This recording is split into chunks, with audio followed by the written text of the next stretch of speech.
Nagdagdag ng 2 bagong X-ray machines ang Davao International Airport bilang bahagi ng pinaigting na seguridad sa paliparan.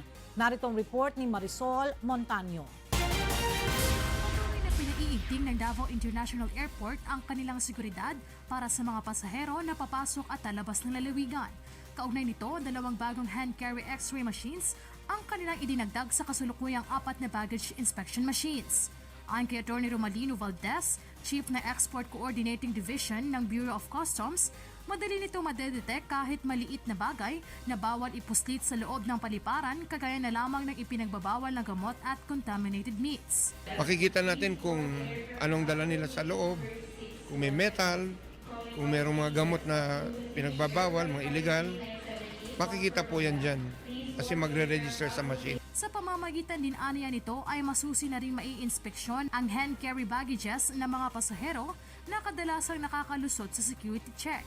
Ang regular kasing mga x-ray, yung mga baggages muna, yung nasa labas bago maipasok dito sa airport. Pero yung mga hand-carry na personal na gamit nila, hindi ho na-check po yun. Kasi bit-bit nila. Ngayon, mag-check na ho yan gamit itong machine na ito. Bukod dito, malaki rin aniya ang tulong ng mga naturang aparato upang mapabilis ang pag-iinspeksyon kumpara sa dati na mano-manong pag-check ng mga bag. Marisol Montaño, UNTV News and Rescue, Davao City. Irerekomenda ng Armed Forces of the Philippines o AFP ang pag-alis sa martial law sa Mindanao kapag bumaba na sa 30% ang puwersa ng mga rebelde at terorista sa Mindanao. Narito ang ulat ni May Bermudez. Tinapos na ng Korte Suprema ang oral arguments na tumalakay sa ikatlong martial law extension sa Mindanao. Dito dinepensahan ng panig ng gobyerno ang Proclamation 216 ng Pangulo at sinabing irerekomenda lamang nila ang pagtapos sa batas militar kung may matitira na lamang na 30% ng mga kaaway. Well, actually, that came from Secretary Delphine Lorenzana that if the military can degrade the rebels up to 30%, no? Actually 70%, maiwan na lang yung 30% capability, then they will recommend that the martial law be terminated. Kinwestiyon naman ito ni Justice Francis Hardeleza. What is the science behind the 30%? And I think, correct me if I am correct, if I am right, the capability of the enemies of the state. 1, manpower. That's why you have number of people. Number 2, firearms. Number 3, I think controlled barangays. Yes. And number 4, violent incidents. Yes. But do you have an opinion on whether then martial law should be lifted because you don't need the military anymore? We will gladly recommend the lifting of martial law if we attain that, Your Honor. Mention 70%, it's not just, ito yung kasama itong strength of the regular troops, the firearms, to include the strength of the support system, so yung support element. Kaya Tinanong naman ni Justice Marvic Leonen kung tumutugma ba ang mga hangarin ng militar sa rason ng Pangulo nang hilingin nito na isailalim ang Mindanao sa martial law. Are you binding President Rodrigo Duterte, the Commander-in-Chief? Because I do not see him here. And if you arrive at the target only now, that means you are binding the President. I will explain to him what happened here and I will revert to you, Your Honor. Ngunit ang mga petitioner hindi kumbinsido. Katunayan nila ay nangyari ang 2 pagsabog sa Hulo-Sulu kamakailan. May martial law na nga sila, pero nangyari yung Hulu bombing. Ang sabi na namin noon pa, lahat ng ginagawa nyo, you could exercise that under your calling out powers. Matagal na nilang ginagawa itong aerial bombing ng Zamboanga Siege. Wala namang martial law nun eh. It happened after the extension was made. What is relevant would be facts and figures before the extension was made by Congress upon the initiative of the President. Pinagsusumite ni Chief Justice Lucas Bersamin ng kani-kanilang memoranda mga petitioner at ang panig ng pamahalaan hanggang February 4. Ito na ang ikatlong beses na umabot sa kataas-taasang hukuman ang issue ng martial law sa Mindanao sa ilalim ng pamumuno ni Pangulong Duterte. Parehong dinismiss ng SC ang dalawang naunang petisyon para ideklara itong unconstitutional. May Bermudez, UNTV News and Rescue, Manila. Kabuhay ang paggamit ng plastic. Ngunit saan nga ba napupunta ang mga tinatapon nating plastic na kung saan-saan? Narito ang report ni Mon Hocson.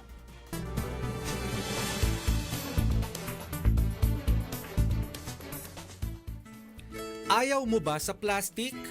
Hindi maiwasan na araw-araw may nakakasama tayong mga plastic sa buhay. Maaring kaibigan o kasama sa trabaho o di kaya isang single-use plastic. Ang single-use plastic ay mga plastic na ginagamit mo lang ng isang gamitan at tinatapon na sa basurahan. Ikaw, anong plastic na ba ang ginamit mo ngayong araw? Posibleng nakabili ka na ng kung ano-ano sa palengke ngayong araw at inilagay mo ito sa plastic. O di kaya'y palamig o soft drinks, balat ng candy, lalagyan ang binili mo sa tindahan o di kaya'y isang balot ng masarap na mangga. Pero naitanong mo na ba sa iyong sarili saan napupunta ang plastic na tinatapon mo kung saan-saan? Alam nyo ba na ang isang tissue paper ay inaabot ng 2 hanggang 4 na linggo bago mabulok? Pero ang plastic gaya ng mga plastic bottles at plastic bags ay inaabot ng mahigit 400 hanggang 1,000 taon bago mabulok o ma-decompose. Tamang-tama ang sinasabi sa isang meme. Bakit hindi daw nauubos sa mga taong plastic? Kasi hindi sila nabubulok. Sinasang-ayunan ito ng siyensya dahil ang plastic na tinatapon natin kung saan-saan bumabara sa mga estero, sa mga kanal o di kaya'y dumidiretso sa mga ilog at dagat na nagdudulot ng mga pagbaha. Ito rin ang dahilan ng kamatayan ng ilang mga hayop na nakakakain nito, gaya ng balyenang ito na napagkamalan niyang pagkain ng plastic. Ang pawikan na ito, bumara ang isang plastic straw sa kanyang ilong. Ayon sa United Nations Food and Agricultural Organization na pagdating ng taong 2050, mas marami ng plastic sa dagat kaysa sa mga isda. Ayon naman sa isang pag-aaral, pumapangatlo ang Pilipinas sa mga bansa sa buong mundo na nagpo-pollute sa karagatan. Kaya ang panukala ng ilang mambabatas, ipagbawal ang paggamit ng mga single-use plastic. Inumpisahan na ng pamahalaan ang paglilinis sa Manila Bay, pero hindi daw masasabi kung hanggang kailan matatapos ang rehabilitasyon. At mas lalong tatagal ang pagsasaayos kung hindi rin natin gagawin ang ating bahagi upang masagip ito. Mon Hocson, UNTV News and Rescue. Magsasagawa ng inspeksyon ang Interagency Task Force sa mga establishmento na malapit sa Manila Bay upang alamin kung may mga sewerage and water treatment facility ang mga ito. Mula sa House of Representatives, nasa telepono si Grace Casin para sa detalye ng balita. Yes, Grace. Lord, nagbigay ng update sa House Committee on Ecology ang Interagency Task Force na humahawak sa Manila Bay Rehabilitation kaugnay ng sinimulan nilang paglilinis dito. Ayon kay DNR Anti-Corruption Office ASEC Daniel Miser, maliban sa mga business and private establishments na binigyan nila ng cease and desist order dahil sa kawalan ng sewage and treatment facilities, inaalam na rin nila ang mga opisina ng pamahalaan na kasama sa mga nagtatapon ng waste materials sa Manila Bay. Ayon kay ASEC Miser, ang Ospital ng Maynila at ang Bangko Sentral ng Pilipinas ay kasama umano sa mga establishmentong nakapalibot sa Estero de San Antonio Abad kung saan nakapagtala ng 1.3 billion most probable number of fecal and coliform content. Ito ay ang bakterya na galing sa dumi ng hayop at tao na nagiging dahilan o minsan ito rin ay ang mga nabubulok na organismo. Sa ngayon, Flor, ay pinag-aaralan na umano ng Interagency Task Force kung ano ang mga aksyon na posibleng gawin, especially dito sa mga establishmento na pag-aari mismo ng pamahalaan at mismong lumalabag sa tamang pagtatapon ng wastewater. Aalamin din nila kung ano ang mga pananagutan nito at kung kailangan ding ipasara gaya ng mga business establishment na non-compliant. Flor? Maraming salamat sa iyo, Grace Casin. Nagulat mula sa House of Representatives.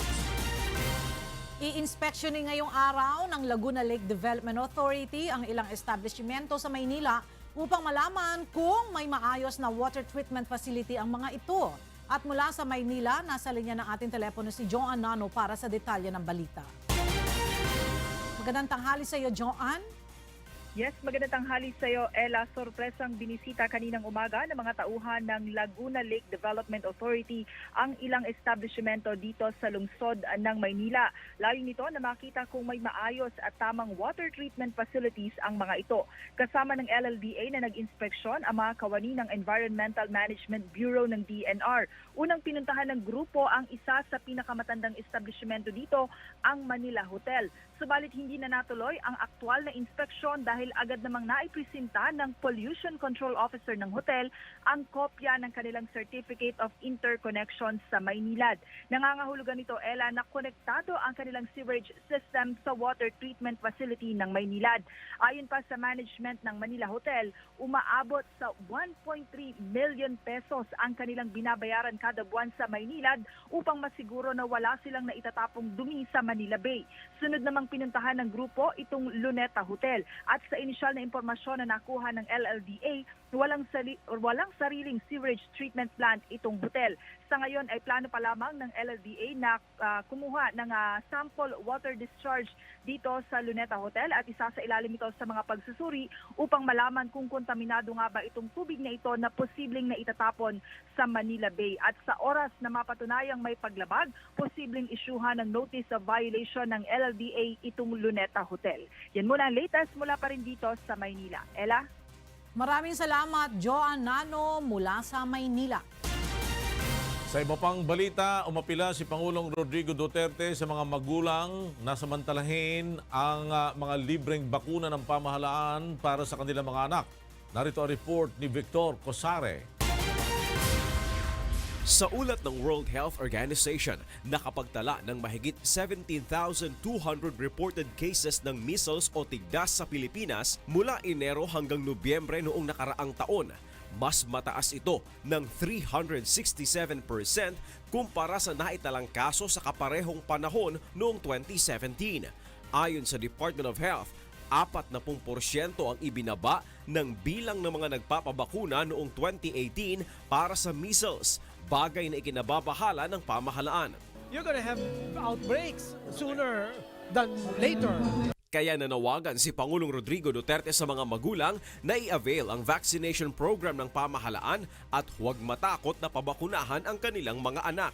Simula yung nagkaroon ng gulo dito, maraming mga pamilya dito sa Pilipinas, hindi lang sa Malabon, na natakot ng mga itong vaccination at ayaw na. Huwag ho kayong ano bang Tagalog? Do not be loud and be complacent about it kasi ang sanggol talaga kailangan. Yung digbaksya lang kung ayaw ninyo, okay lang. But lahat ng anak ninyo, hindi naman tayo nagkulang sa bakuna, because it is good and it is for the health of the person. Yung maliit pa hanggang lumaki. Ayon pa sa Pangulo, dahil sa nangyaring kontrobersiya kaugnay ng bakuna kontra dengue o ang Dengvaxames, bumaba ang bilang ng mga magulang na pinapabakunahan ang kanilang mga anak hindi lamang sa measles kundi maging sa diphtheria, tetanus, hepatitis at polio. Victor Cosare, UNTV News and Rescue, Philippines.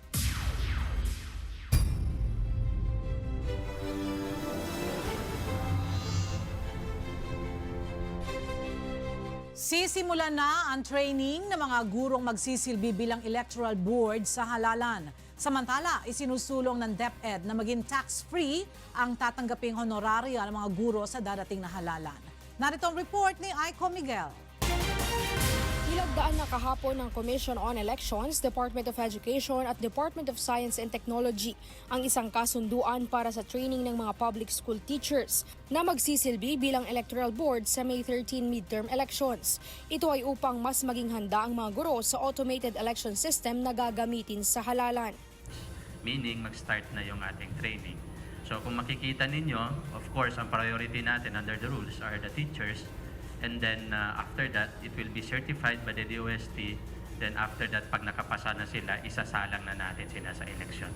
Para yung ating election sa 2019 will be very much credible. Katuwang ng COMELEC ang DOST upang sanayin ang mga guro sa gagamiting sistema bago sila tuluyang sumalang sa darating na halalan. We have also learned much from the two national elections.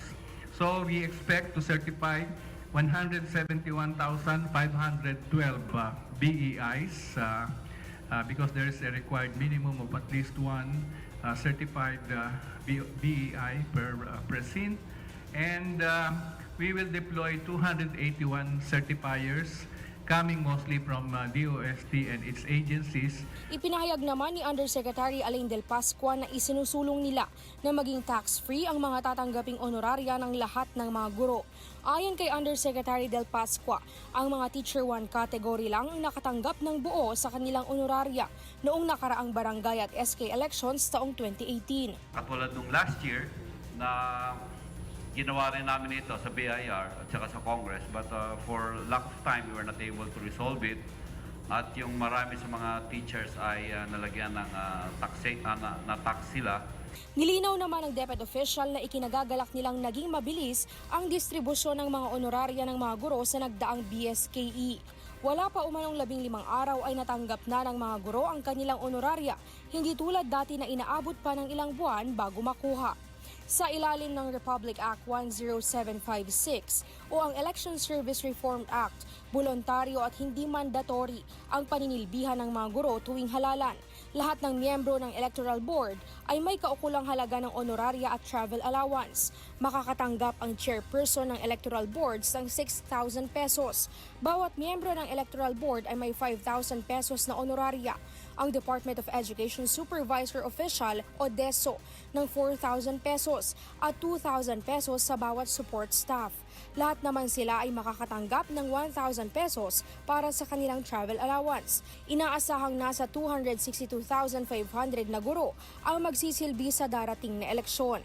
Samantala, ayon sa COMELEC, mabibigyan na rin ng higit na 30 minuto para bumoto ang mga gurong magsisilbing Board of Election Inspector o BEI sa araw ng halalan. Aiko Miguel, UNTV News and Rescue, Manila. Pagtutuon ng pansin ni Atty. Erin Tanyada ang mga issues sa minimum wage at pagbaba sa electric bill kung papalaring magwagi bilang senador sa May midterm elections. Mula sa Quezon City, nasa telepono si Ray Pelayo para sa detalye ng balita. Yes, Ray! Flor, itutuloy ni former Deputy Speaker Lorenzo Erin Tanyada III ang pagsusulong ng mga batas na makapagpapaaluan sa publiko kung mananalo niya ito sa 2019 midterm elections.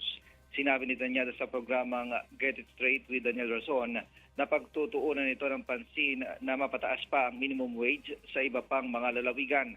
Kung tutuusin niya ay pareho namang tumataas ang mga bilihin sa mga syudad kumpara sa mga urban area. Mas mahal pa nga niya ang mga bilihin sa mas malalayong lalawigan dahil sa dagdag na gastos sa transportasyon. Ito anyang ilan sa mga dahilan kaya dapat nataasan din ang arawang kita ng mga manggagawa sa lalawigan. Makatutulong din niya ito para hindi na dumagsa sa Metro Manila ang mga naghahanap ng trabaho dahil sa mas mataas na sahod. Nais din ni Tanyada na reviewin ang EPIRA law dahil tila niya hindi nito napababa ang presyo ng mga kuryente sa nakalipas na 18 taon. Makaaakit din niya ito sa mga investor na mamuhunan sa bansa at mag-empleyo ng mga Pilipino. Si Atty. Tanyada ay dating representante ng Quezon at siya'y anak ni dating Senador Wigberto Bobby Tanyada. Isinulong nito sa Kongreso ang Freedom of Information Bill, preparation ng mga martial law victim, paggamit ng COCO Levy Fund para sa mga magsasaka at iba pa. Flor? Maraming salamat sa iyo, Ray Pelayo, nagulat mula sa Quezon City. Mas pinaigting ng pulis sa Calabar Zone Region ang kanilang checkpoints, police visibility at intelligence unit upang matiyak na hindi makakapaghasik ng karahasan ang mga teroristang grupo sa rehiyon. Narito ang ulat ni Sherwin Kulubong. Bukod sa Metro Manila, naka-heightened alert status na rin ang PNP Calabar Zone kasunod ng nangyaring pagsabog sa Hulusulu kamakailan. Bunso dito, dinoble na ng mga pulis sa Region 4A ang kanilang mga checkpoints, police visibility at police operations tulad ng Oplan Sita. Pinaigting na rin nila ang kanilang intelligence unit at koordinasyon sa Armed Forces of the Philippines upang matiyak na hindi makakapaghasik ng karahasan sa rehiyon ang mga teroristang grupo. Heightened alert tayo ngayon. So from normal alert status, itinaas natin sa heightened alert. Mas dinodouble natin yung efforts natin sa community checkpoints. Intensify natin yung ating mga preventive measures, ating mga oplansita, at yung ating mga anti-criminality operations, idoblehin natin para ma-prevent natin yung same incident. Bagaman wala namang anumang banta pa ng terorismo sa rehiyon, hinihikayat ng PNP ang publiko na agad ipagbigay alam sa kanila kung may mapapansing kahina-hinalang tao o bagay sa kanilang mga lugar. Paalala na lang natin is maging mapagmatsyag tayo. Kung meron man silang mapansin na kumbaga hindi normal doon sa nakikita nila or may mga kahina-hinalang activities o tao, ang ano namin is isumbong kagad at ipagbigay alam kagad sa police station, sa proper authorities para ma-action agad natin. Maaaring magbigay ng impormasyon sa mga telepono bilang 0945-764-4414 at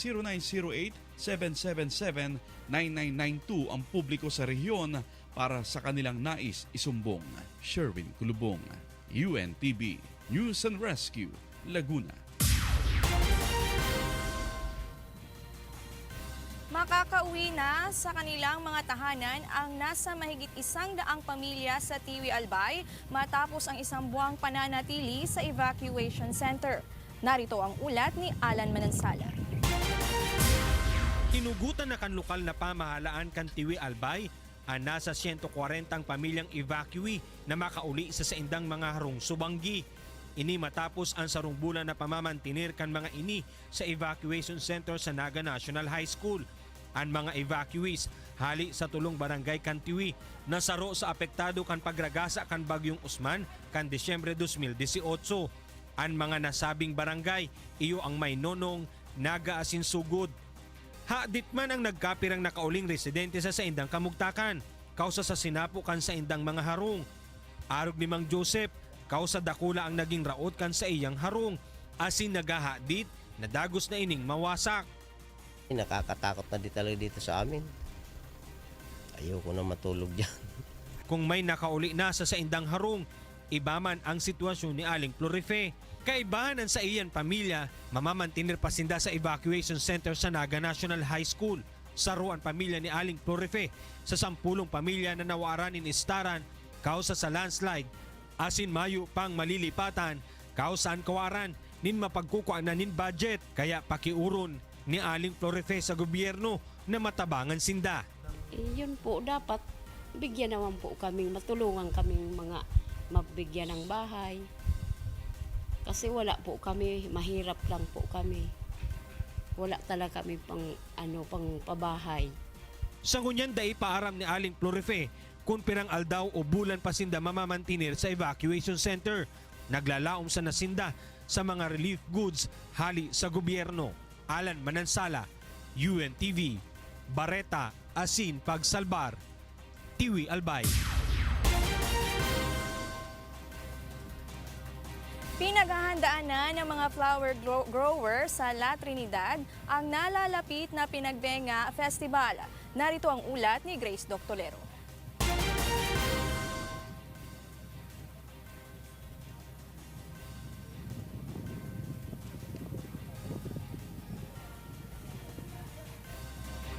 Yes, Janice, magandang tanghali.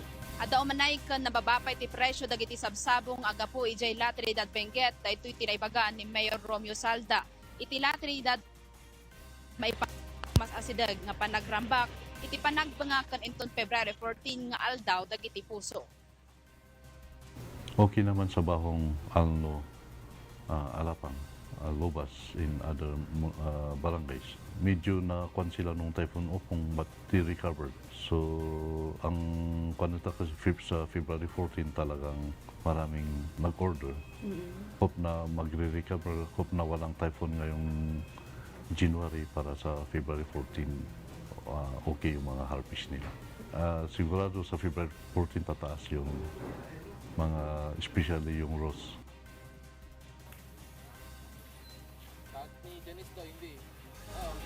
Kuna ni Benny Yankee ngumato lang ti presyo dagiti sabsabong ng runa ti rosas inton sumaron ang abulan kaputi Pebrero 14 kanti panagbanga.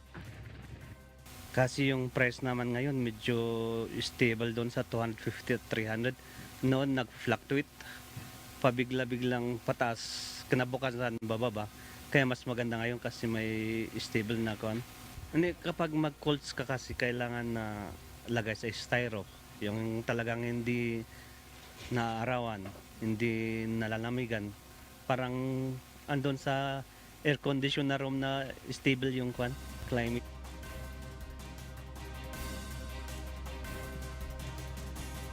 Kuna ni Mayor Salda nga da koordinasyon dagiti aramid kadagiti sabsabong para tinaydaklan nga parada nung panagbangakan dagiti gardinero iti La Trinidad iti kasapulan da sabsabong. Iti agdamat ti presyo ti tunggal petweno dosena ti roses ket dumanon iti 250 ingana 3 a pesos. Saan pa'y kasano an apektaran dagiti mula a rosas iti nababa a temperatura ita ditoy syudad ti Baguio nga bimaba iti 9.2 degrees Celsius. La Trinidad partikular ti Barangay Bahong ket nalatak a pagapuan ti rosas ken maawagan Rose Capital ti Pilipinas. Deta ti damag ditoy Baguio City ag subli kanyam Janes. Maraming salamat, Grace Doctolero. At yan ang ating mga balitang PROMD. Ako si Janice Enhente, maayong udto. Isang power belter ang napili ng Camp Junji Marcelo para maging pambato ng kanyang team sa Grand Finals ng Wishcovery Season 2, The Singer and the Song. Narito ang report ni Leslie Longbowen.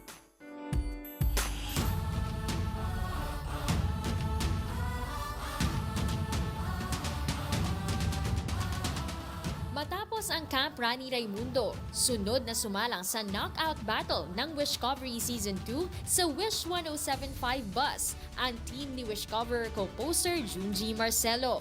Unang sumabak si Rhea Basco. Sa marami pang taon, magsasamang kay gantanon at ngayon. Hindi rin nagpahuli si Alia Cadelinia. Kailan pa ba mga ngakong magtatagal? Mula noon hanggang ngayon, ikaw lamang.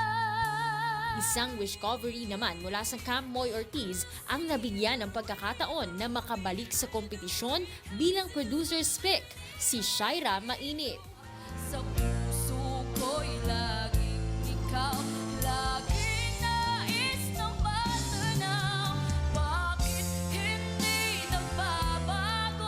Matapos marinig ang lahat ng performances, para kay Junji ang Wishcovery na siyang karapat-dapat maging boses ng kanyang kampo ay si Rhea Basco. Si Rhea really is the kumbaga siya yung scientific ang approach sa singing. Alam niya kung ano siya atake. Every round, talagang natututo naman po ako. Nadi-discover ko kung ano po yung mga bagay pala na song sa akin. Mamayang gabi ay makikilala naman ang magiging representative ng Camp Top Suzara mula sa Cebu para sa Wishcovery Season 2 Grand Finals. Leslie Lomboan, UNTV News and Rescue, Philippines.